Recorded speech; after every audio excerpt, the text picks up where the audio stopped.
Բարև ձեզ սիրելի հայրենակիցներ, այսօր արդեն հունվարի 10-ն է,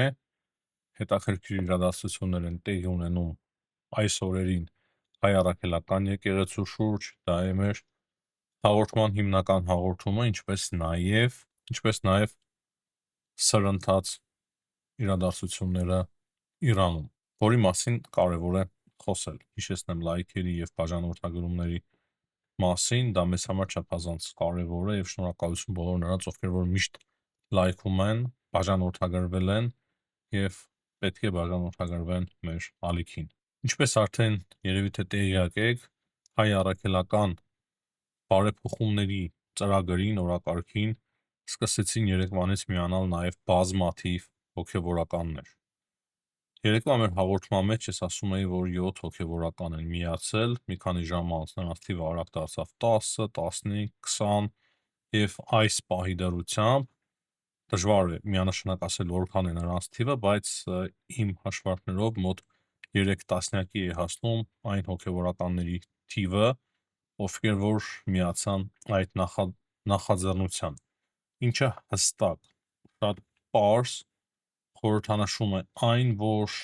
այլևս անշրջելի է հայ առաքելական եկեղեցու մեջ այդ բարեփոխման մեկնարկը, այն մինչև վերջ կընթանա և օրեցօր ավելի ու ավելի շատ է կորցնում իր լեգիտիմությունը կտրիչ Ներսիսյանը։ Ես կարծում եմ, որ նույնիսկ այն մարդիկ, ովքեր որ համաձայն չեն կտրիչ Ներսիսյանի հեռանալուն, նրանք ևս ստիպված կլինեն համաձայնվել, որ խնդիրը կա, խնդիրը գոյություն ունի և խնդիրը շատ մեծ ու տեսանելի է դարձել բոլորի համար։ Այսինքն անշրջելի են այն իրադարձությունները, որոնք որ տեղի են ունենալու, կարծում եմ, արդեն մոտակա օրերի ընթացքում։ Եվ այդ հոգևորականներին, ովքեր որ միացել են Փաշինյանի կոչին և հայ առաքելական եկեղեցու բարենորոգման ծրագրին, հատուկ շնորհակալություն է հայտնել վարչապետ Նիկոլ Փաշինյանը և նա կոչ է արել ժողովրդին նույնպես աջակցել այդ քահանաներին, որոնք որ իրենց մեջ քաջություն գտան, հասկանալով, որ իրենք ծառայում են հայ առաքելական եկեղեցուն, ոչ թե կտրիչ Ներսիսյանին, և իրենք ծառայում են Աստծուն և Աստծու առջև և ժողովրդի առջև պատասխան են տալու։ Այսինքն բոլոր նորմալ բարեպաշտ քահանաները այս պահի դրությամբ միացել և միանում են հայ առաքելական եկեղեցու բարենորոգման այս գաղափարին, այս ծրագրին։ Եվ ես ընդամենը մեկ բան կարող եմ իմ կողմից ասել, ըստ ինձ այն քահանաները, որոնք որ իրոք հավատ ունեն Աստծու նկատմամբ, իրենք համարում են, որ իրենք ընտրված են Աստծո կողմից իրենց առաքելությունը կատարելու, իրենք հայ առաքելական եկեղեցու հոգևորականներ են, ծառայում են ժողովրդին և եկեղեցուն, ապա այդ քահանաները միանշանակ որոշումներ են կայացնում, ճիշտ որոշումներ են կայացնում, իրենք նաև տեղյակ են, թե ինչ իրավիճակում է իրականում գտնվում հայ առաքելական եկեղեցին, եթե մեզ այդ կանը հայտնի է, ես կարծում եմ, որ իրենցից շատերին ավելի շատ է հայտնի և միանշանակ իրենցից մի օր Աստված պահանջելու է, թե ինչու լուռ էիր, ինչու չարձագանքեցիր, ինչու քո ձայնը չբարձրացրիր, երբ որ դրա կարիքը կար։ Միանշանակ իրենցից դա հարցվելու է և դրա համար նրանց մի մասը, արդեն զգալի մասը, հստակ կարևոր դիրքորոշում է սկսել հայտնել։ Բայց մենք տեսնում ենք, որ կտրիչ Ներսիսյանը, ով որ ընդհանրապես հավատ չունի Աստծու նկատմամբ, դա իմ համոզումն է, փողի նկատմամբ է իր հավատը, նա հիմա որոշում է կայացրել, ըստ որի Տեր Գևորգ եպիսկոպոս Սարոյանին ազատում է Մասացոտնի թեմի առաջնորդի պաշտոնից, չնայած որ ինքը ոչ լեգիտիմ կաթողիկոս է, բայց այդպիսի որոշում է փաստացի կայացրել և դրան արձագանքել է Նիկոլ Փաշինյանը, ասելով, որ կտրիչ Ներսիսյանը ամենայն հայոց կաթողիկոս չէ, հետևաբար այդ դիրքից նրա կայացրած որոշումը մեզ համար որևիցե արժեք չունի։ Տեր Գևորգ եպիսկոպոս Սարոյանը շարունակում է մնալ ըստ Նիկոլ Փաշինյանի հայ առաքելական Սուրբ եկեղեցու Մասացոտնի թեմի առաջնորդ։ Նման դիրքորոշում են հայտնում նաև իշխանության տարբեր այլ ներկայացուցիչներ նույնպես։ Իմ կողմից կարող եմ ավելացնել այն, որ իրոք այս գործընթացը շատ խորն է արդեն մտել եւ բազմաթիվ հոգեվորականներ հասկացել են եւ հասկանում են, ճիշտ է, շատերը նաեւ չունեն քաղաքական այն փորձը, որպեսզի պատկերացնեն, թե ինչ տեղի կունենա վաղը, բայց ես հստակ կարող եմ ասել, դա միանշանակ է, որ վաղվա օրը, չեմ ասում կոնկրետ վաղը հունվարի 11-ին, բայց վաղվա օրը առանց Կտրիշ Ներսիսյանի է լինելու եւ այն հոգեվորականները, ովքեր որ դա լավ հասկանում են, ունեն համապատասխան գիտելիքներ եւ նաեւ մաքուր են իրենց խղճի դիմաց, քանի որ գիտեն նաեւ հայ առաքելական եկեղեցու ողբերգական վիճակը, թե ինչքան է այն հեռացել Աստծուց որոշ անհատների պատճառով, ես կարծում եմ, որ այդ հոգեվորականները կշարունակեն ճիշտ որոշումներ կայացնել եւ շատ շուտով Կտրիշ Ներսիսյանը ուղղակի ստիպված կլինի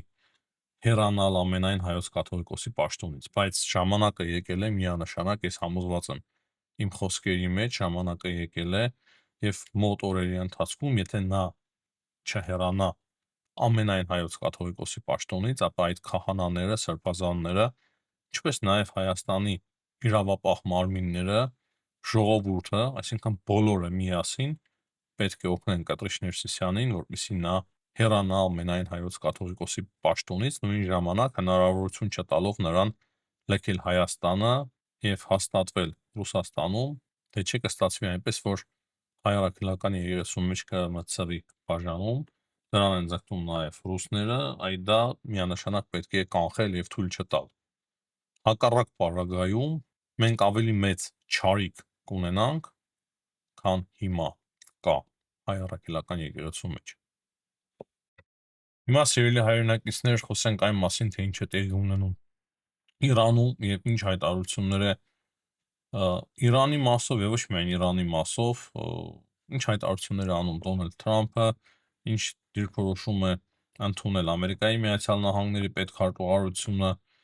ինչ դիրքորոշում ունի Եվրոպան Իրանում տեղի ունեցողի հետ կապված։ Ահա այս հարցերին հիմա պետք է անդրադառնանք։ Սկսենք նրանից, որ Դոնալդ Թրամփը շատ է մեծ մտածել իր հատուկ օպերացիայից հետո։ Ես սիրում եմ իրերը կոչել իրենց անուններով եւ շատ արդեն համարցակ դիրքերից է հանդես գալիս, շատ համարցակ հայտարարություններ է անում այնինչ եւ անում է այն, ինչ մենք սպասում էինք նրանից շատ վաղուց։ Օրինակ Պուտինի մասով եւ Ռուսաստանի Դաշնության մասով շատ հետաքրքիր հայտարարություն է արել, ասելով, որ Պուտինը չի վախենում Եվրոպայից ու վախենում է իմ առաջնորդած Ամերիկայի Միացյալ Նահանգներից։ Դրանից բացի Թրամփին հարցրել են, իսկ դուք կարող եք մի օր հրաման արձակեք նույն օպերացիան նման ինչ-որ օպերացիա իրականացնել նաև Վլադիմիր Պուտինի նկատմամբ, այսինքն Վենեսուելայի նախագահի նկատմամբ ինչ օպերացիա որ իրականացրեց, նման օպերացիա արդյոք իրականացնի Դոնալդ Թրամփը կամ Ամերիկայի Միացյալ Նահանգները ընդդեմ Պուտինի, ու Թրամփը պատասխանում է, որ չեմ կարծում, որ դրա կարիքը լինի։ Իսկ սա նշանակում է, որ ինքը հստակ չի ասում, որ չէ, մենք միանշանակ նման օպերացիա չենք իրականացնելու Վլադիմիր Պուտինի նկատմամբ, այլ ասում է, որ հույսով եմ դրա կարիքը չի լինի։ Եվ սա ևս շատ կարևոր, չափազանց կարևոր ուղերձ է իր մեջ պարունակում ոչ միայն Վլադիմիր Պուտինին, այլ նաև Վլադիմիր Պուտինի դաշնակիցներին, ամբողջ աշխարհին։ Այդպիսի ուղերձ է հղում Դոնալդ Թրամփը, մենք չէ, Դոնալդ Թրամփ։ Հետո խոսելով Իրանից, որը որ նույնպես ցավոտ կետ է հիմա դարձել Ռուսաստանի համար, ասում է, որ եթե Իրանում սպանեն մարդկանց, մենք շատ ցավոտ հարված կհասցնենք։ Թրամփը ասում է, որ ուղիղ չենք գնա եւ ներգրավի, բայց կհասցնենք այնպիսի ցավոտ հարված այնտեղ, որ ամենից շատ կարող է ցավալ Իրանին։ Ես պատկերացնում եմ, թե ուր են հարվածելու Ամերիկայի Միացյալ Նահանգները։ Ես կարծում եմ, որ ոչ միայն մենք ենք հասկանում, նաև Իրանում են շատ լավ հասկանում, թե ում կամ ինչ կարող է թիրախավորեն Ամերիկայի Միացյալ Նահանգները Իրանում։ Ինչ վերաբերվում է բուն Իրանում տեղի ունեցողից, երեքևս շատ մեծ մասսայական ցույցեր, անկարգություններ են տեղի ունեցել Իրանում։ Փաստացի սա արդեն հապստամբություն է իշխող ռեժիմի դեմ, որտեղ որ մարդիկ կողքի են դրել իրենց վախը սեփական կյանքի նկատմամբ եւ գնում են այդպիսի քայլերի ու Իրանի երկրորդ քաղաքում, պատկերացրեք, Մաշհադ քաղաքում ցուցարարները այրել են բազմաթիվ ոստիկանների, ոստիկանական մեքենաներ, որոնք որ իրենց դեմ դուրս էին բերվել փողոցներ։ Այսինքն ոստիկանները ճնշում են ժողովրդին, սպանում են ժողովրդին, կրակում են ժողովրդի վրա